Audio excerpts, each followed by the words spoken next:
안녕하세요. 에이징 성형외과 김수철 원장입니다. 오늘은 안면거상 후에 착용하는 피지모니에 대한 말씀을 드리도록 하겠습니다. 먼저 피지모니의 구조와 종류에 대해서 말씀을 드리겠습니다. 피지모니의 종류에는 JP라는 것과 해모백이라는 것이 대표적으로 있습니다. 두 가지 다 비슷한 구조를 가지고 있는데 긴 관 그리고 둥근 통으로 이루어져 있습니다. 긴 관은 수술한 부위에 삽입이 되고 이 긴 관을 통해서 수술 부위에서 생기는 혈액들이 밖으로 빠져나오면서 둥근 통에 고이게 됩니다. 피지모니와 관련된 좀 더 자세한 내용은 이전에 촬영했던 영상들이 있기 때문에 이 영상들을 참조하시면 좋겠습니다. 저에게 상담 오시는 분 중에서 이 피지모니와 관련해서 어떤 병원에서는 차야 된다고 얘기하고 또 어떤 데서는 차지 않아도 괜찮다라고 얘기하고 이제 이런 부분에 대해서 질문하시는 분들이 계십니다. 우리가 개인에 따라서 어떤 신체의 증상이 있을 때 그 증상의 경중이 다 다를 수 있고 그렇기 때문에 치료법이 달라지게 됩니다. 예를 들어서 어떤 분이 기침과 열이라는 증상이 있다고 가정을 해볼 때 이 증상이 굉장히 중한 경우에는 폐렴일 수도 있고 가벼운 경우에는 감기일 수도 있습니다. 증상이 무거운 폐렴이라면은 입원을 해서 항생제 주사를 맞는 치료가 원칙일 것이고 가벼운 감기라면은 해열제 정도를 먹으면서 집에서 휴식을 취하는 것으로 충분히 치료가 될 수 있습니다. 이와 마찬가지로 거상 후에 출혈이 있는 상황에 대해서 피지모니를 반드시 넣어야 되는 것이냐 아니면 넣지 않을 수도 있는 것이냐 이 부분에 대한 결정은 출혈의 정도가 심하냐 심하지 않냐 이런 부분에 따라서 달라질 수 있다고 생각을 합니다. 지금 화면에서 보이는 사진은 안면거상 후 2주째 모습인데 한 분은 굉장히 멍붓기가 심하고 한 분은 그렇게 심하지 않은 모습입니다. 똑같은 안면거상을 했지만 이렇게 환자의 어떤 상태에 따라서 증상의 경중은 다를 수 있는 것입니다. 실제로 이 왼쪽에서 멍이 많이 들어있는 분은 제가 피지모니를 사용했던 분이고 오른쪽에 심하지 않은 분은 출혈이 별로 없었기 때문에 피지모니를 사용하지 않은 분이에요. 우리가 일반적으로 피지모니를 사용하지 않으면 멍붓기가 심하고 피지모니를 사용하면 멍붓기가 빨리 회복된다 이렇게 알고 있는 게 일반적인데 꼭 그렇지만은 않다는 거죠. 피지모니를 사용하지 않는 경우에는 수술 범위가 굉장히 적고 수술을 좀 적당히 또 하는 게 아니냐 이런 질문을 환자분들이 가끔 하셔서 제가 실제로 수술 범위를 굉장히 크게 가져가면서도 피지모니를 사용하지 않고 치료했던 환자분의 실예를 보여드리겠습니다.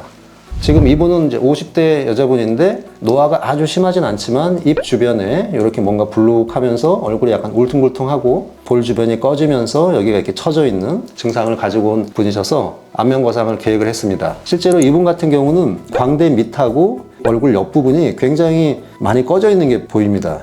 실제로 처지지 않았을 때는 이 가운데 부분에 있어야 될 볼륨들이 밑으로 많이 내려오면서 그 중간이 많이 꺼져 있는 것이기 때문에 수술 범위를 적게 수술을 해서는 이 멀리 떨어져 있는 부분을 절대 해결할 수 없기 때문에 수술 범위를 약간 넓게 가져갈 수밖에 없는 경우입니다.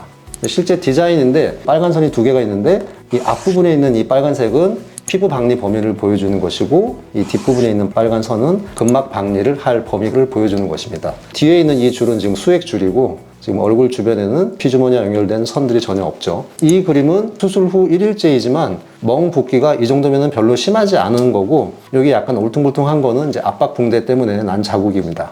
수술 후 일주일째 모습입니다. 여전히 여기 피부 박리 경계 부위가 약간 볼록하게 보이는 정도 외에 특별하게 멍붓기 심하지 않은 모습이고 한 달째 모습입니다. 멍붓기 거의 다 사라졌고 경계 부위가 보이던 부분도 평평하게 거의 회복이 되었습니다. 피지모니를 사용하지 않았지만 여러 가지 상황으로 인해서 수술 후에 출혈이 별로 없는 상태를 만들었기 때문에 피지모니 없이도 잘 회복한 그런 모습을 확인할 수 있습니다. 수술 후 정면 모습이고 수술 후 측면 모습입니다. 안면거상의 부작용 중에서 이 출혈과 관련된 가장 좀 조심해야 될 부작용은 혈종이라는 것이 있습니다. 혈종은 지혈이 잘 됐던 피부에서 갑자기 큰 혈관이 터지면서 피부 밑에 굉장히 많은 양의 혈액이 고임으로써 피부의 혈액순환이 떨어지고 그래서 피부가 까지거나 심한 경우는 괴사도 될 수 있는 상당히 위험한 부작용입니다. 이 혈종을 예방하기 위해서는 철저한 지혈이 굉장히 중요합니다. 우리가 수술 중에 피가 하나도 나지 않을 정도로 굉장히 열심히 지혈을 하게 되면은 수술 후에 다시 출혈로 이어질 가능성은 떨어지는 것이기 때문에 저는 예전에 피주머니를 넣으면서 70~80% 정도 지혈을 하고 끝냈을 때보다 지금 90%, 100% 정도의 지혈을 하려고 노력하는 지금의 원칙으로 수술을 하면서 훨씬 혈종의 빈도가 떨어진다는 사실을 경험하게 되었습니다.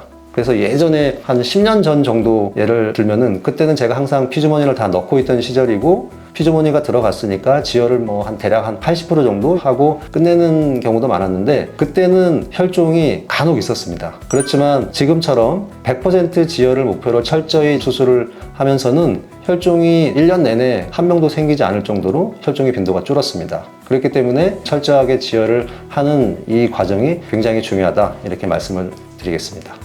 오늘은 안면거상 수술 후 착용하는 피주머니 사용 여부에 대해서 말씀드렸습니다. 안면거상 수술과 관련해서 더 궁금한 점이 있으시면 언제든 질문 주시면 성심껏 답변 드리겠습니다. 이상 에이징 앤 성형외과 김수철 원장이었습니다. 감사합니다.